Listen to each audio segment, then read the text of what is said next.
오늘 본문의 말씀을 가지고 죽임 당하신 어린 양이라고 하는 제목으로 주신 말씀 나누도록 하겠습니다.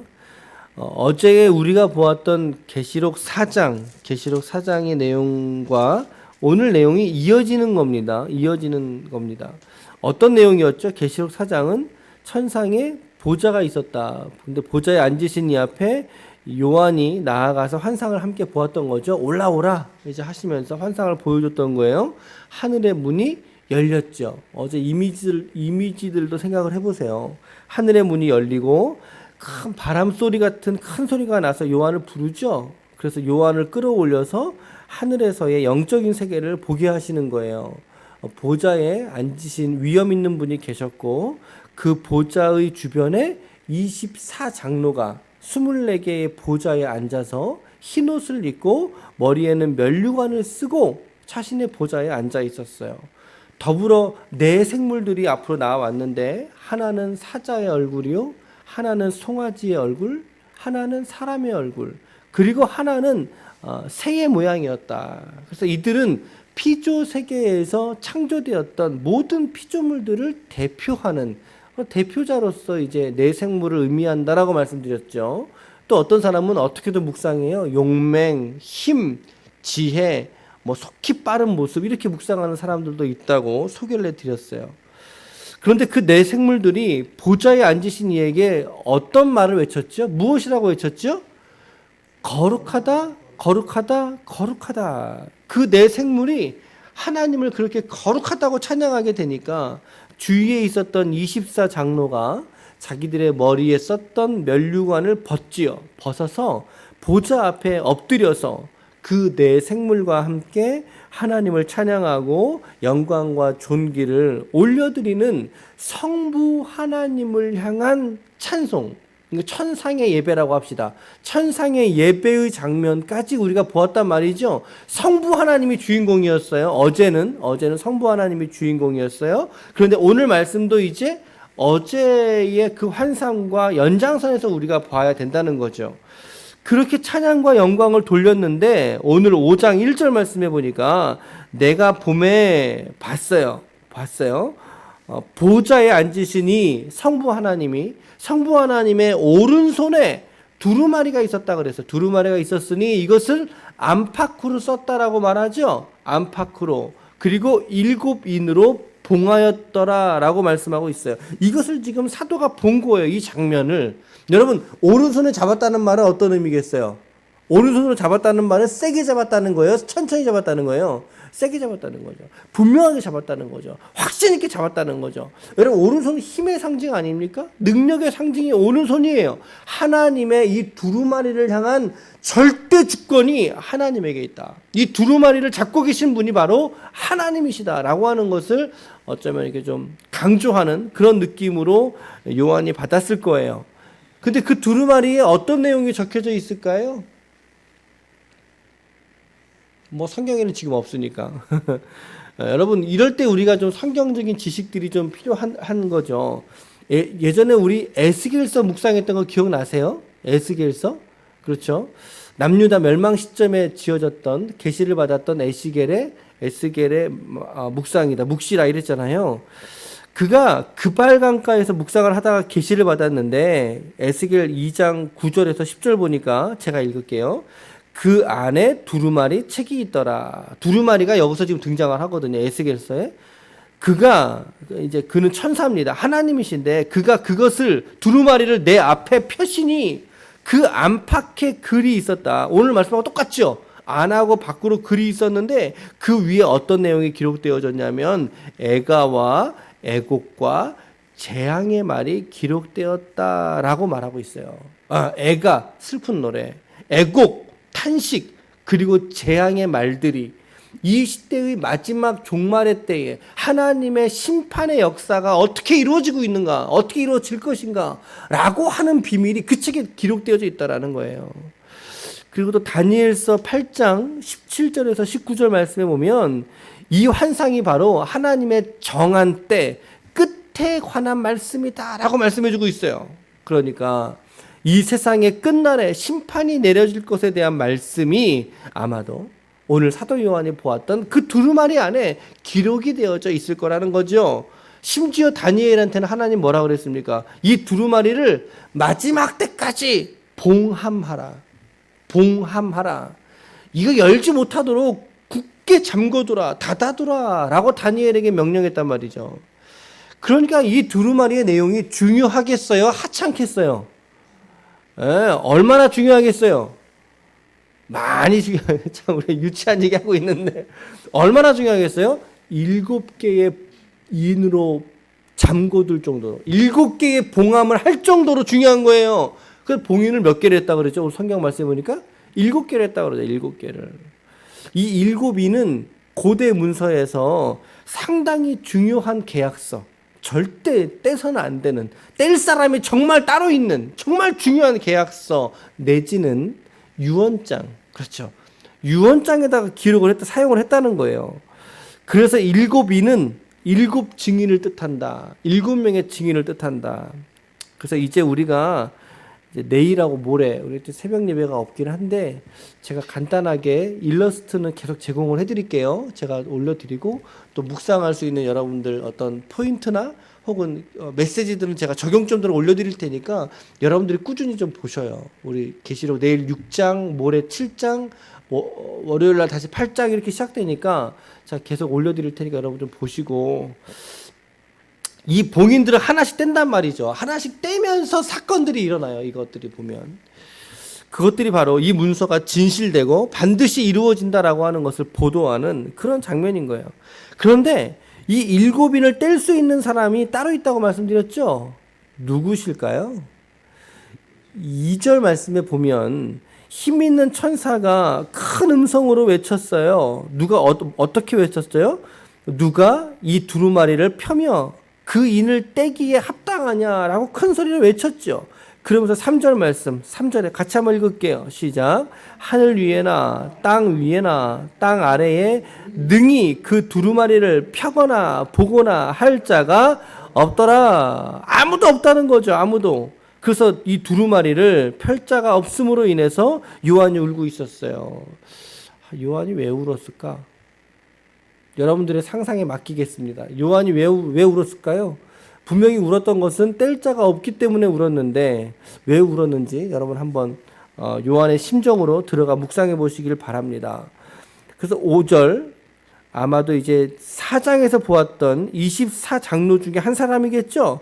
이 5절에 보면 그 장로 중에 한 사람이 내게 말하되 울지 말라라고 이제 또딱거리고 있어요. 그러면서 유다 지파의 사자 다윗의 뿌리가 어떻게 했다?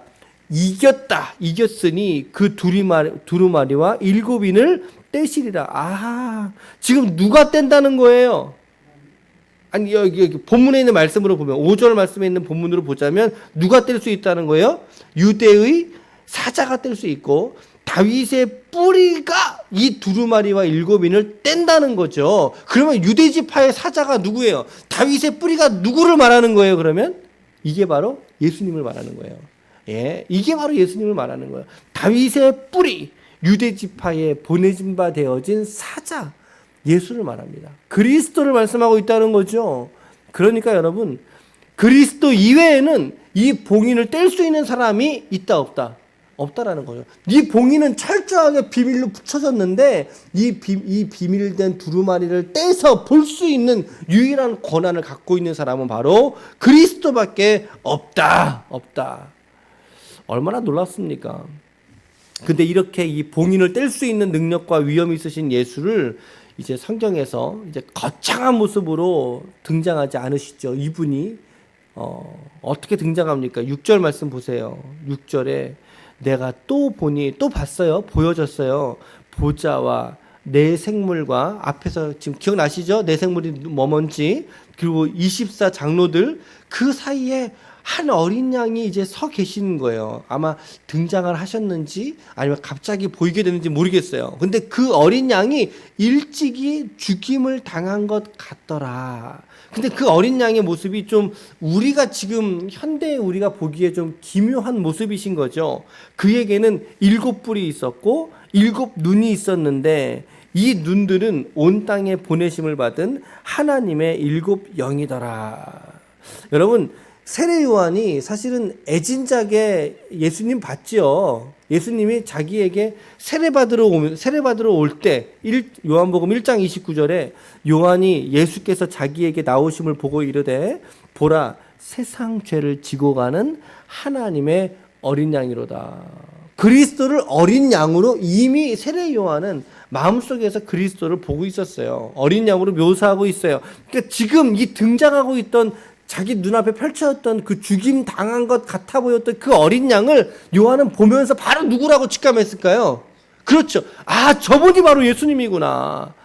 과거 벌써 한 몇 년 전이겠어요? 한 70여 년 전에 이미 자기에게 세례 받으러 올 때 내가 세례를 주었던 바로 그 그리스도가 저분이시구나. 세상 죄를 모두 지고 가셨던 그분, 그리스도를 세례 요한은 아주 즉흥적으로 그 상황 속에서 깨달을 수 있었다는 거죠. 근데 그 어린 양이 보좌에 앉으시니 하나님에게 그의 오른손에 갖고 계시던 그 두루마리를 취하게 됩니다. 저는 여기 이제 보면서 야, 이거 양이 이거 손이 없고 발밖에 없는데 어떻게 취했을까? 이런 생각을 저도 해봤거든요. 근데 모르겠어요. 어떻게 양이 이 두루마리를 취했는지 모르겠어요. 근데 중요한 것은 이 두루마리를 받아든 분이 어린 양이고 그 어린 양이 바로 예수셨다라고 하는 게 중요한 거다 이 말이죠. 근데 여기다가 이제 이 나쁜 인간들이 이 어린 양에다가 자기 이름 넣는 거죠. 그 두루마리를 하나님이 나에게 줬다 이러는 거죠. 직통 계시 받았다고 하면서 내가 하나님의 펼쳐진 두루마리를 받다 이러면서 말이죠. 내가 이긴 자다라고 하면서 말이죠. 전부 다 새빨간 거짓말입니다. 그 이단들입니다. 현혹되지 마시길 바래요. 오직 예수님만이 두루마리의 주인이시라고요. 다른 그 누구도 인간도 아니에요. 오직 주님만이.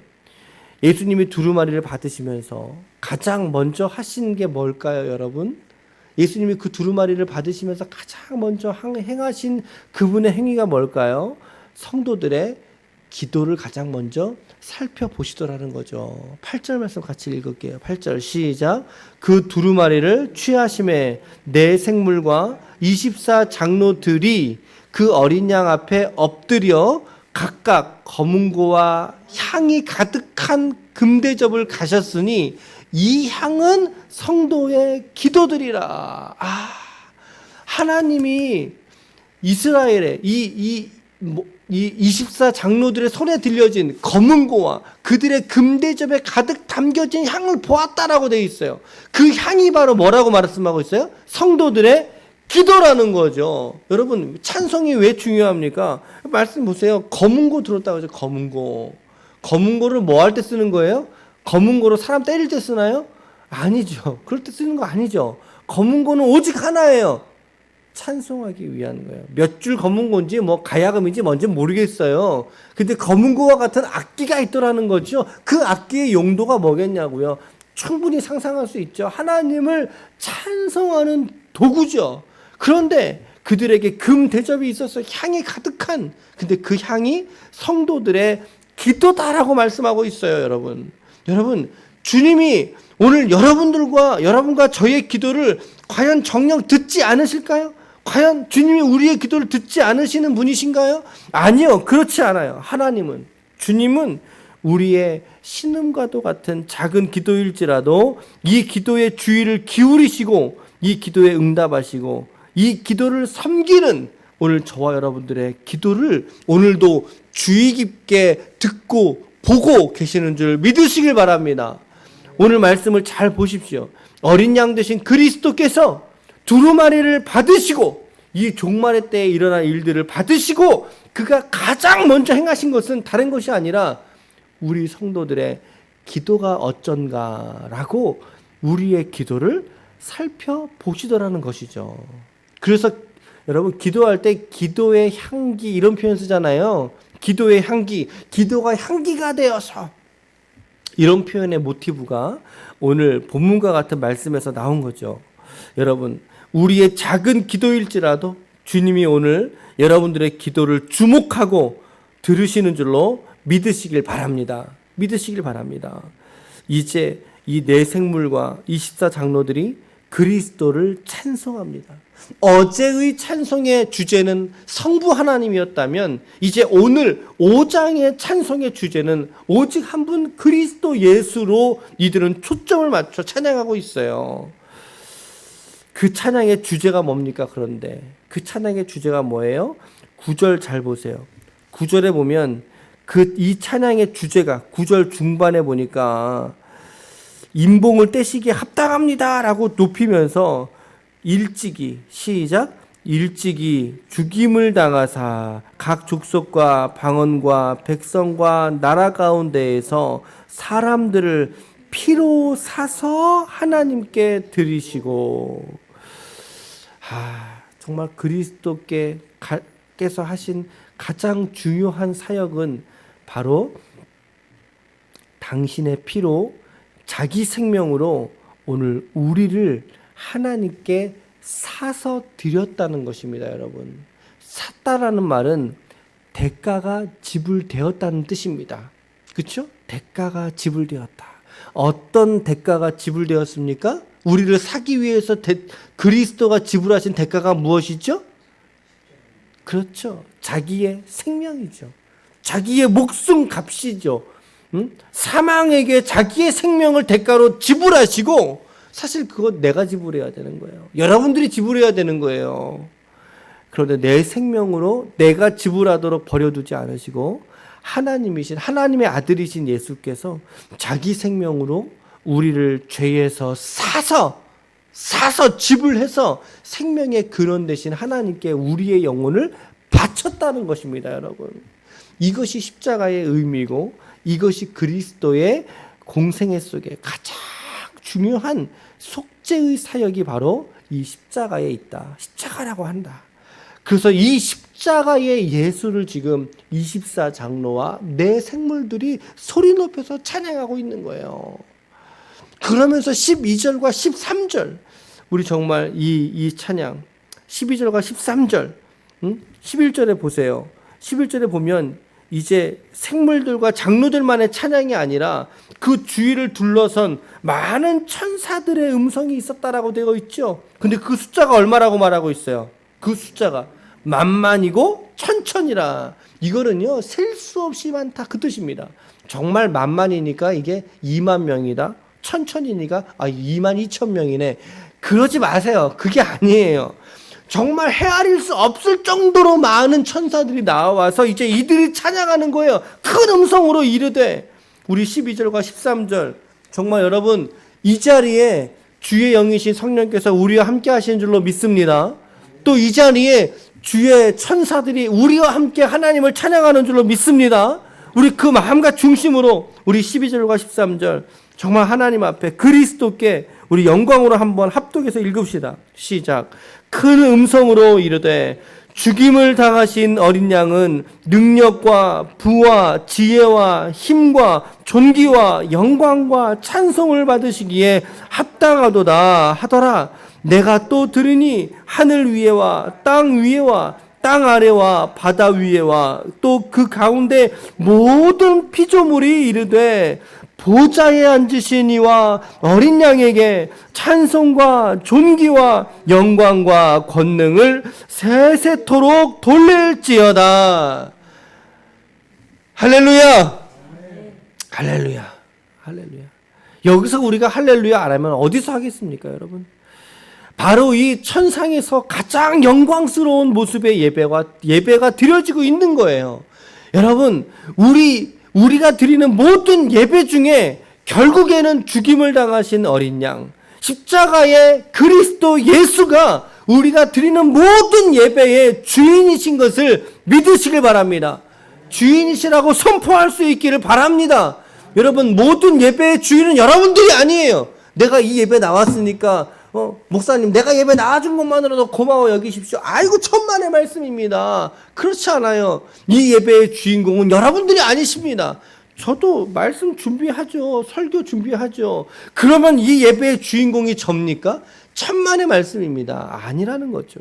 여러분도 아니고 저도 아닙니다. 오직 우리의 예배의 주인은 한 분 그리스도 예수인 줄로 믿으시길 바랍니다. 그래서 우리는 이 예배 속에서 하나님을 경배하고 찬송하고 그분께 존귀와 영광과 권능을 우리의 충심의 마음으로 바짝 엎드려서 낮아져서 그리스도께 우리의 벌벌 떠는 두 손으로 주님 영광 받으시옵소서 라고 그리스도를 묵상함으로 나아가는 거죠. 그분의 말씀을 듣는 거죠. 그것이 예배의 참 모습인 것입니다.